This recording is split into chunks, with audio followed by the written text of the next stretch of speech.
Well, here we are, back at my fly tying desk. It's time to do a fishing report, and I got to start out with an apology. I had done a report the other day on the river with a cool background, great sounds, birds singing, just a beautiful night scenery shot, and did this wonderful fishing report. Got home, went to edit it, get it ready to go out so I could post it today, and yeah. You know what happens when you're self-filming, you get these tiny little screens to look at? I didn't realize that everything I shot, including some really cool fishing video, was all grossly out of focus. Boy, I tell you, it was fuzzy. And there's just no way I could salvage it. You look at it and you'd be scratching your eyes. It was so bad. So, yeah, that was a disaster. So here we are, back at the fly tying desk, inside. The weather changed. Yeah, here we go. Well, anyways, with that out of the way, let's get the quick announcements out of the way. We got hats. We got boxes. They're in. We're going to be... Rick and George will have a few here pretty quick when I meet up with them here in the next few days. Also, more important, our spay casting clinic. We're going to be running that again in August. So the last week of August, we're going to do our spay casting clinic again. So anybody that's interested, get us an email, get us on the list, and we'll start taking confirmed bookings in June, like we did last year. It'll be the same format, Saturday, Sunday. It'll be a class each day, 10 people per class. Rick and I will be instructing. George will probably be hanging out. So the whole idea is we have a 5-to-1 student to instructor ratio. That way you get a lot of one-on-one attention. If you don't have any equipment, trust me, we'll have plenty there for you.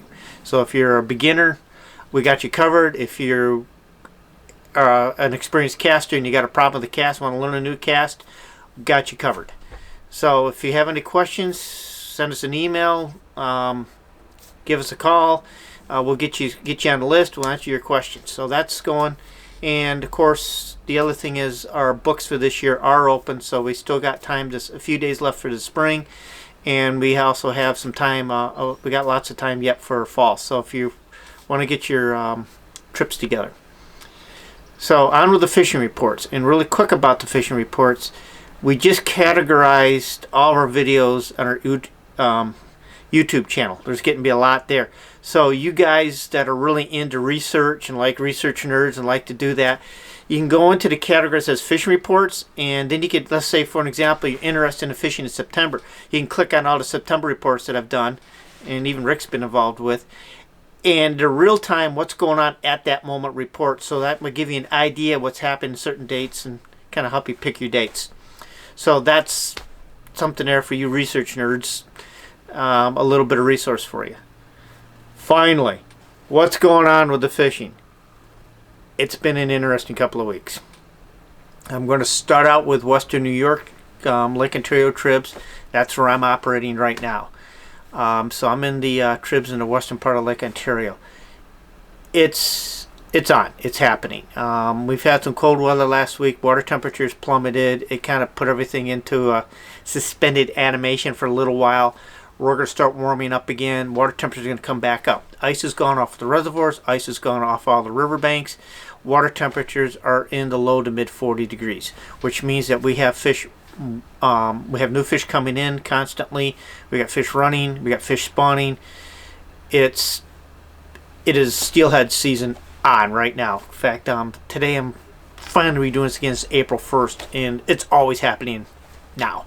So we probably have another 2 or 3 weeks of good fishing here in the Western Tribs before that crashes and shuts down.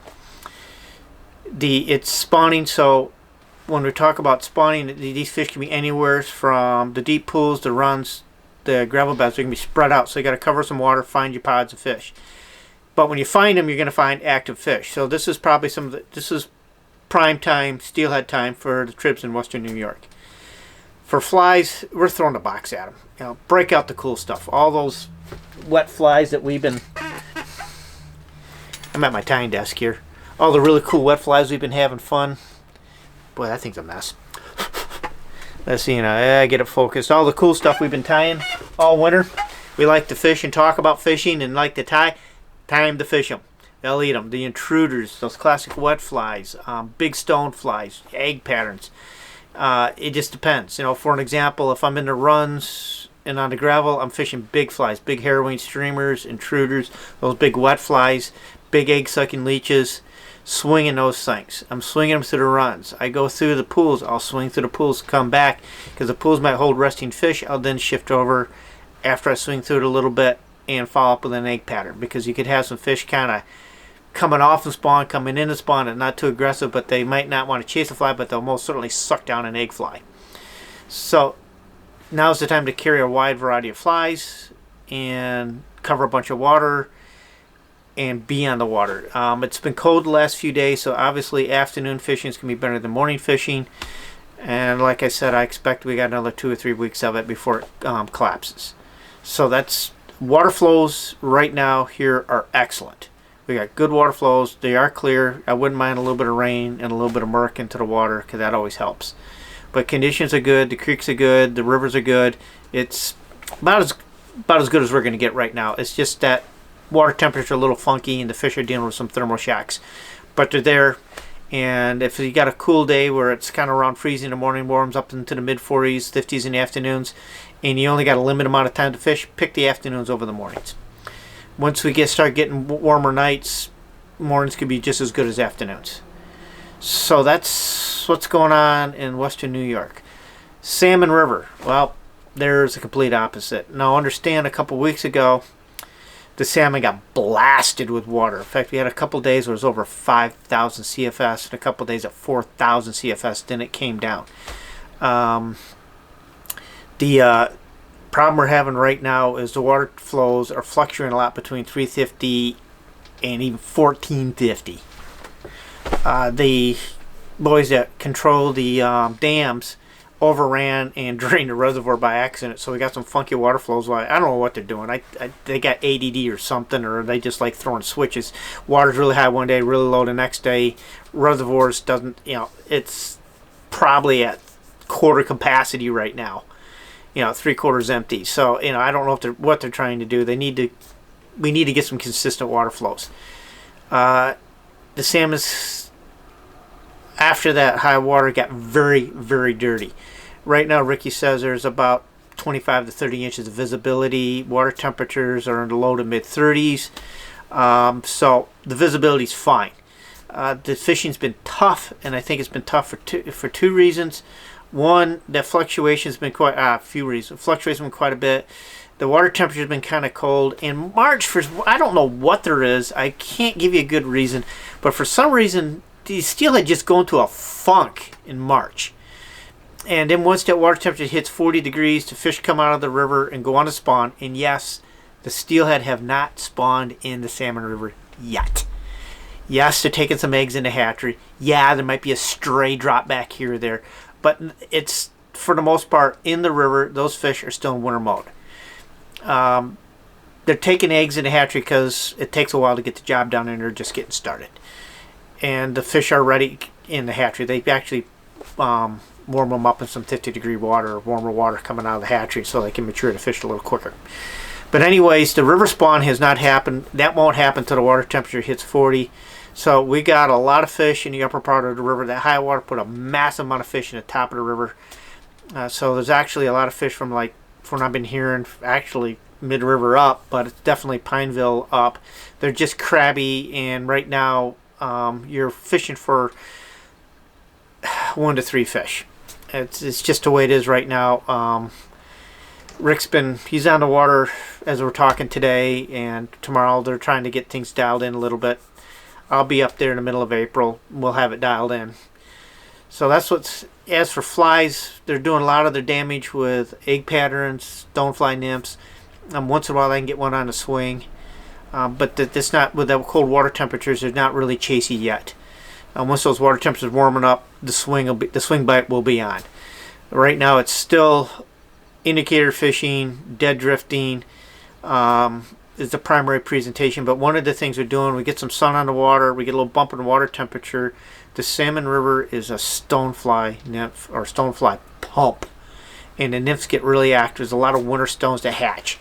at this time of year. So those nymphs will get active, and so when you start seeing all the bugs crawling on the stream, the sun gets on the water, that can make the bugs a little frisky, the fish a little bit more friskier. So if you're fishing stoneflies under an indicator, a quick fishing tip. When you work it up, you get that nice dead drift like we do with the trout fishing. We get that really easy drift. When it comes to an end, just don't pick up and recast. Do an upstream bend off the indicator, check the drift, let the indicator sit there, and let that fly vertically swing off the bottom. You'd be amazed at how many times that fly come a foot or a foot and a half off the bottom, and all of a sudden you get a great eat. Because that bug coming up is just like a caddis emerger. Those stoneflies will kind of do that a little bit themselves. And you get a fish that's down there fishing on bugs, and they see that fly coming off the bottom, they have a hard time leaving it alone.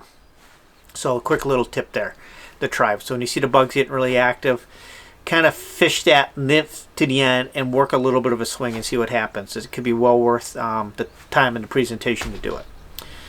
So that's kind of what's going on there. And like I said, I'll a quick recap. Water flows right now are fluctuating between 500 and 750. Check your flows before you go. Check Pineville gauge, definitely, because sometimes what the dam is reporting for release and what's actually happened could be two different things. So definitely check both the dam postings and check the Pineville gauge, and make sure that things are within a comfortable flow for you, and just check it before you go. Water temperatures are going to be in the low to the mid 30s, so they're going to be cold. They don't let the slight stained water bother you. The fish, remember, the fish, we're looking at a dark background, the fish are looking at a light background, so they can see the fly a lot better than we think. So that's the big thing.